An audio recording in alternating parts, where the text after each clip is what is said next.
Ya, sesuai dengan delik umum deliknya yang di KUHP yang di KUHP pidananya itu. Ya, tentang Undang-Undang ITE pasal 27 ayat 3 haruslah korban langsung yang mengalami kerugian. Nah, ketua pengadilan itu apa kerugiannya? Kami protes pada waktu itu, menurut saya bukan dia yang rugi, kami yang rugi.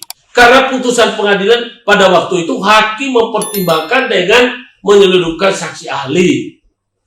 Dan dia tidak adil, cenderung memihak kepada lawan kami. Nah, wajar kami protes.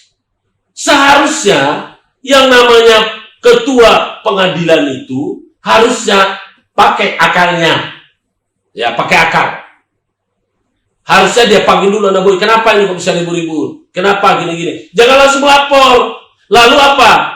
Dia karena dikompori sama ketua DPC Peradi Sidoarjo yang sekarang sedang berurusan dengan polisi, itu namanya Bambang. Ya, sekarang sedang lagi berurusan dia menipu kliennya. Ya, karma mulai datang. Dan ingat Pak, semua orang yang berbenturan dengan saya pasti kena karma. Apa yang saya bilang itu? 3 majelis hakim sudah dikasih sanksi sama Komisi Yudisial atas laporan saya. Masa kami sudah melapor ke pengadilan, ke KY sudah memutus bahwa orang 3 ini bersalah, saya masih dilaporin. Ini kan gak benar. Hukum mana yang kita pakai ini? Hukum negara, hukum undang-undang, atau hukum riba? Kalau hukum riba, ya saya juga pakai hukum riba. Di kampung saya suka main hukum riba. Di kampung saya itu ada tombak, ada pedang, ada parang, namanya parang ta'abu. Ya, di kampung saya lebih baik pulang nama daripada pulang bawa malu. Namanya suku Tolaki. Ya, kami itu suku Tolaki, Tamalaki, adanya di Konawe, Pak. Silakan Bapak tanya sana. Kerjanya orang sana perang, Pak. Makanya Jepang nggak bisa, dia di sana, Pak, dihantam. Ya, ini saya bukan rasis. Saya cuma ingin mengatakan bahwa dari kampung saya itu, tanah tumpah darah saya itu benar-benar petarung. Makanya sekarang saya bertarung nih di pengadilan. Pengadilan Negeri Sidoarjo sekarang sedang menyidangkan perkara kami, yang mana pelapornya adalah ketua pengadilan. Yang sekarang memproses itu adalah wakil ketua pengadilan yang mengadili. Lalu undang-undangnya KUHP serta kekuasaan kehakiman di mana ditaruh itu? Ya, pasal 220 KUHP dilarang hakim mengadili perkara yang ada konflik kepentingan. Hakim yang ini, jadi karena pelapornya adalah Pengadilan Negeri Sidoarjo, maka semua institusi yang terlibat di Pengadilan Sidoarjo adalah memiliki konflik kepentingan terhadap perkara saya. Harusnya nggak boleh kalau mau disidangkan di pengadilan lain. Nah, itu satu. Kita bicara masalah formilnya. Ketua pengadilan ini sudah lebih tinggi daripada KUHP.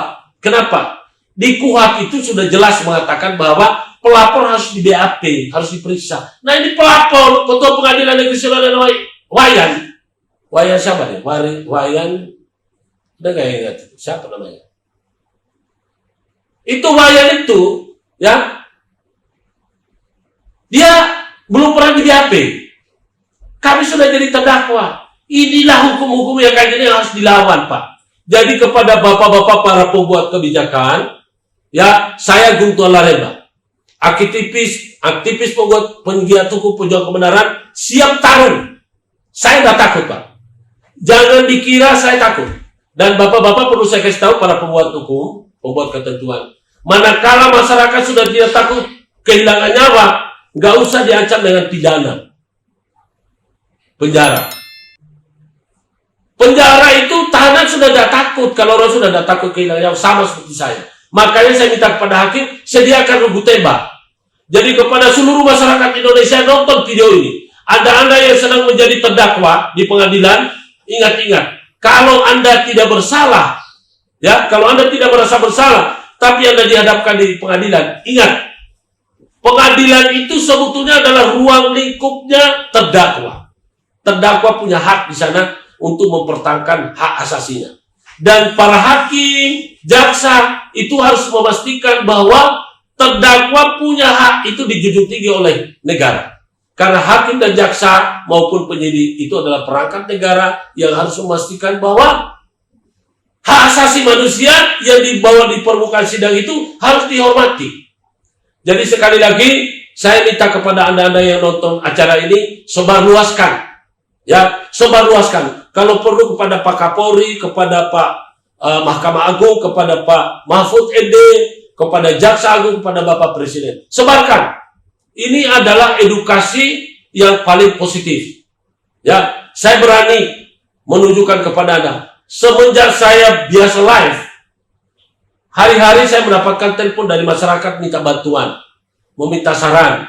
Ya, seperti tadi barusan ada orang yang kecelakaan di jalan raya dari NTT, kemudian dia mendapat bantuan 50 juta dari Jasara Harja. Tapi itu ada oknum yang mau nyunat 20 juta. Kemudian ditambah lagi 5 juta orang yang mengurusi sana sini. Sehingga yang dia akan terima cuma 25 juta. Saya bilang jangan kasih, sesen pun jangan. Orang ini sudah meninggal, kehilangan nyawa, masa harus kasih keluar. Kalau ada polisi yang minta, telepon saya. Ya. Jadi sekali lagi saya ingin memberitahu kepada masyarakat, waktunya sudah masyarakat bergerak. Anda jangan kaget melihat bahasa saya. Memang bahasa saya bahasanya agak ekstrim, ya. Karena saya ini seorang pengacara yang jujur, Pak. Ya, seorang pengacara yang jujur itu, ya tentu saja harus memiliki karakter, Pak.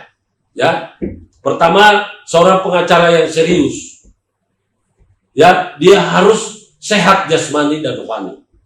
Saya alhamdulillah dalam keadaan sehat jasmani maupun rohani. Kemudian seorang pengacara itu yang benar pengacara, dia harus jujur, ya dia harus jujur dan dia harus punya nyali. Tidak boleh. Kita lihat banyak pengacara kita ini pintar, banyak teman-teman saya pintar. Kalau mereka berargumen, tapi mereka tidak punya nyali, mereka takut, ya takut. Takutnya itu ada beberapa alasan. Takut karena mereka biasa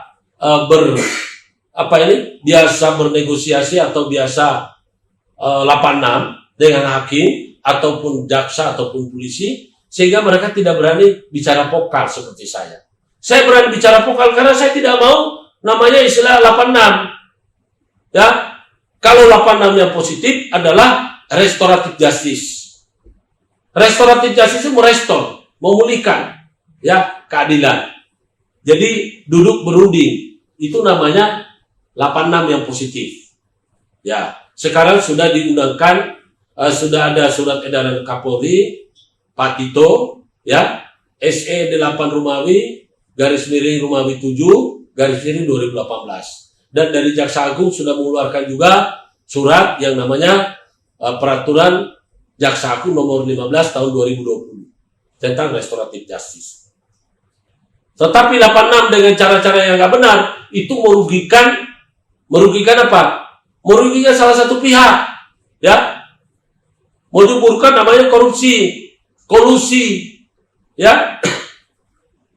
Jadi sekali lagi saya ingin katakan kepada masyarakat Indonesia, jangan pernah mau dibodoh-bodohi sama pengacara Anda, ya, yang bilang nanti kita akan bayar ini, bayar ini, bayar ini. Banyak pengacara sekarang yang tersandung masalah gara-gara apa? Minta sama kliennya, nanti mau pengkondisian begini. Jangan mau. Pengkondisian itu apa? Apa artinya Anda lolos dari situ?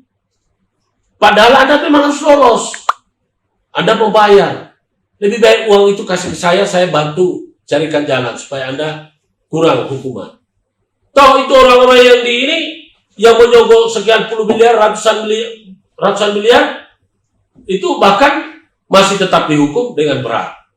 Jadi apa artinya menyogok itu? Dan kalau Anda pernah menyogok, kemudian uang itu sudah keluar, kemudian Anda tetap dapat hukuman berat, minta tolong sama saya ambilkan. Saya minta, kita baku-bagi tapi ya, saya mintakan supaya itu uangnya kembali. Seperti ada teman saya, ya, dia bantu kasus narkoba, ya, dia sudah sogok jaksa, tapi apa yang terjadi? Hukumannya bagi terpidana ini malah tetap saja hukuman 20 tahun. Ya kalau gitu mana uangnya? Kalau enggak, Kalau enggak ya laporin jaksanya, dia terima uang, dia enggak punya hak terima. Jangan dia bilang, oh enggak bisa saya. Oh, enggak boleh. Kamu sudah terima uangnya, kamu dia hukumnya tetap berapa? Mana uangnya? Dia ambil uangnya.